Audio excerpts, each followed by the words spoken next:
Xin chào quý vị và khán giả đang theo dõi buổi trò chuyện với chủ đề Affluent Neglect, một hiện tượng mới trong xã hội của chúng ta ngày hôm nay khi các gia đình có điều kiện về kinh tế có thể đang thờ ơ với con của mình. Hôm nay chúng ta sẽ cùng trò chuyện với cô Jennifer Hodgson, cố vấn học đường, trưởng ban an toàn học đường tại trường quốc tế Sài Gòn Pearl. Cô Jennifer sẽ cùng chúng ta trao đổi sâu hơn về vấn đề này cũng như là đưa ra những lời khuyên dành cho các bậc cha mẹ có con trong độ tuổi mầm non và tiểu học. Thưa quý vị và các bạn, là một người đã trải qua những tổn thương tâm lý từ rất sớm, cô Jennifer hiểu rất rõ những trải nghiệm từ thuở nhỏ, cả tốt và xấu, có ảnh hưởng lớn đến sự phát triển của một đứa trẻ như thế nào. Hiện đang là cố vấn tại trường quốc tế Sài Gòn Pearl, cô Jennifer hy vọng sẽ mang đến thật nhiều kiến thức cho cha mẹ về tâm lý của trẻ em, cũng như là đưa ra những lời khuyên để cha mẹ có thể áp dụng để con có được một chặng đường phát triển tốt nhất cho mình. Good afternoon, Jennifer. First of all, thank you for accepting the invitation to participate in this talk with me today. Thank you for having me here. So, Jen, I have heard a lot about neglect, but I have never heard about affluent neglect. So, could you explain what affluent neglect is? Yes, absolutely. So when it comes to harm that a child might be subjected to, there are 4 different categories of harm or abuse.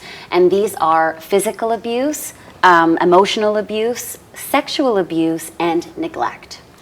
Now, if we take a look at neglect, which refers to the ongoing failure to meet a child's basic needs, such as providing food, shelter, clothing, and medical care. This type of neglect has typically been associated with disadvantaged children from impoverished households. Recently, however, child protective agencies from around the world have now acknowledged that neglect also exists within affluent families. Affluent family. That is, families with high incomes. Now, this type of neglect is called affluent neglect. And whereas a child's basic needs are being met, their social and emotional needs may not be. Many thanks for your explanation. Apart from basic needs such as food and shelter, according to Maslow's hierarchy of needs, children need emotional security and safety in order to thrive. So, in your opinion, can you elaborate more on what affluent neglect may look like in the house context? Yes. So the following examples that I will give actually are not only for affluent households, but can be found in pretty much any household. So the first is that children may find themselves alone or left alone for long periods of time, often due to their parents working long hours or being away on business trips. These children are sometimes left in the care of an older sibling who might not be old enough or mature enough to properly take care of their younger sibling. Alternatively, these children may also be left in the care of nannies who are wonderful people, but who are not always properly trained to be adequate nannies or caregivers. Number 2 refers to significant adults in the child's life. So whether that is their parents, a family member, or a guardian of some sort, they are present, but they are also absent. So what does this mean? It means that although they may be physically at home, they are busy doing other things, such as cooking, cleaning, working out, and whatnot. So in a sense, once again, these children are left alone. The third one, and this is quite common in affluent families, is children being bought expensive gifts, being enrolled in enriched activities, or going away on many different holidays. Now, don't get me wrong, who wouldn't like that? We would all like, gifts and to go away on holidays.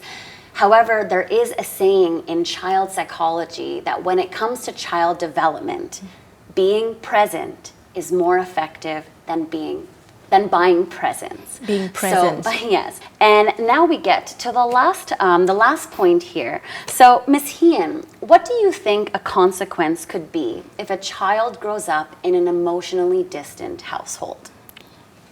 That's okay. Let me elaborate on what that means. Thank you. So imagine that a child grows up in a household in which it is not common for the parents or primary caregivers to outwardly express, explore, or validate emotions. Since it is essential that children understand how to identify, how to express, and how to properly manage or regulate their emotions. Manage the emotion. Yes, it's very important to be able to manage or regulate their emotions. Children in emotionally distant households will likely become emotionally distant themselves.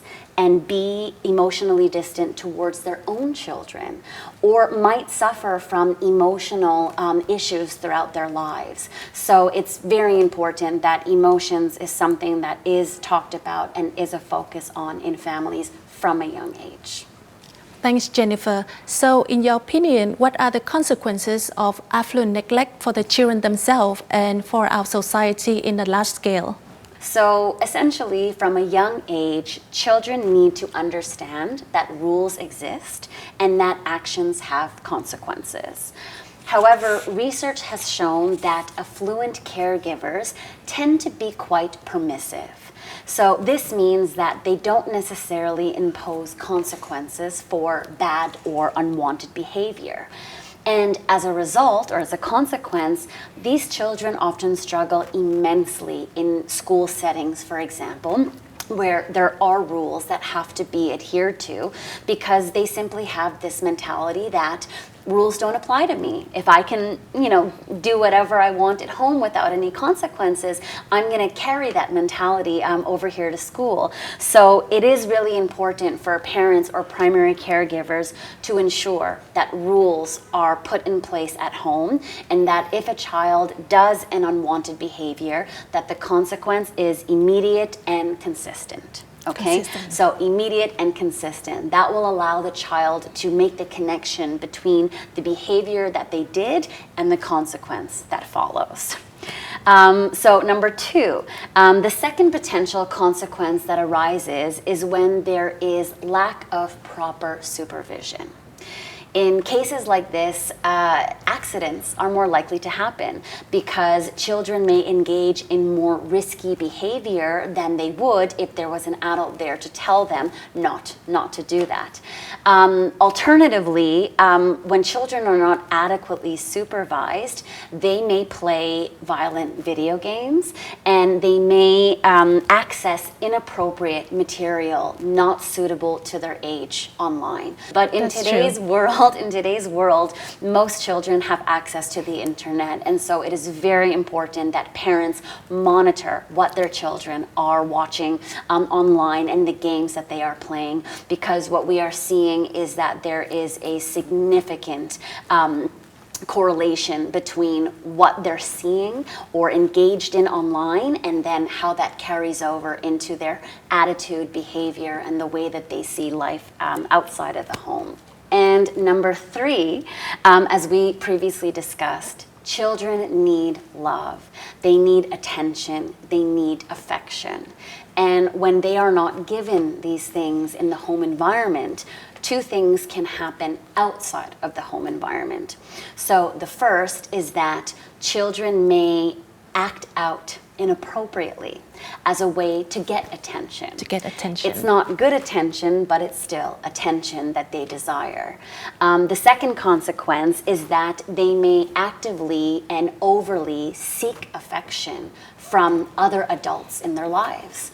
Now, at school, this isn't necessarily a problem because teachers are affectionate, affectionate people, but it can be dangerous with strangers when families are out in supermarkets or at the shopping mall. Yes. And not only that, but this can carry over later on in life, where these children may continue to seek, to require validation and affection from any people in their lives. So friends, neighbors, coworkers, bosses, romantic relationships. So this is one of the reasons why it is very important for parents or primary caregivers to build that bond, to give that affection, to ensure that love. Because according to Sigmund Freud, a revolutionary psychologist of his time, and I'm just going to read this here, what children lack in childhood, they will seek in adulthood. So Jen, as a school counselor who has been working in Vietnam for 6 years and has been working in ISSP, what is your advice for Vietnamese parents? So I have 3 advices for Vietnamese parents, not just affluent, but parents or primary caregivers of all socioeconomic backgrounds. The first is to remember something simple. Children, not children, human beings, but especially children, need love, affection, and connection, just as much as they need food, shelter, and clothing. So as a parent or primary caregiver, do your best to show that love, to give that affection by spending quality time with your children, hugging them, kissing them, showering them with as much love and affection as possible. Who doesn't want that? You know, we all want that. In addition, try to do your best to build a strong connection with your child. Remember, it's not necessarily about being their friend, but forming a bond, because this will help them to form secure attachments later on in life. The first attachment that any child has is with their primary caregiver. So if that attachment is a secure and a positive one, that's going to set the foundation for all future attachments in that child's life. The second one is very easy to remember: be their parent, not their friend. So there is this misconception that if parents are friends with their child, that relationship will be a much better one. And unfortunately, this is not always the case. Children need to understand what a proper family dynamic looks like. So if we think of a proper family dynamic, we're going to see parents or caregivers up here with children down here. However, what we're seeing more and more is that this dynamic is shifting. So in some cases, children are seeing themselves as higher up on the hierarchy than their parents, or at the same level, and that has consequences. And last but not least, another easy one to remember is it's about quality, not quantity. In a perfect world where we wouldn't have to work and we could stay at home all day long with our children and our pets, this wouldn't be an issue. But unfortunately, we do have to work. We do have busy lives. But if parents or primary caregivers can spend 30 minutes per day with their child, spending that quality time, being present, showing that love and affection, validating your child's emotions, that 30 minutes could mean all the difference in that child's life. Thanks, Jen. Just 30 minutes with your child, spending quality time with them, read with them, talk to them, asking them questions could make a huge difference and could contribute a lot to their mental development. Thanks, Jen, for participating in this talk with me and to share your very interesting information with VnExpress audience. Thank you. Thưa quý vị khán giả, hiện tượng thờ ơ với con có thể khó phát hiện hơn vì thường là về mặt cảm xúc và tâm lý. Các em ở các gia đình có điều kiện hơn có thể không nằm ngoài phạm vi này, nhưng người ta thường lầm tưởng. Các em cần có sự kết nối về tình cảm, về tâm lý để có thể phát triển toàn diện và trở thành công dân toàn cầu trong tương lai. Xin cảm ơn sự quan tâm theo dõi của quý vị khán giả. Xin chúc các bậc làm cha, làm mẹ sẽ có một hành trình thật bình yên, thật hạnh phúc bên con yêu của mình, đặc biệt là trong lứa tuổi mầm non và tiểu học. Xin cảm ơn.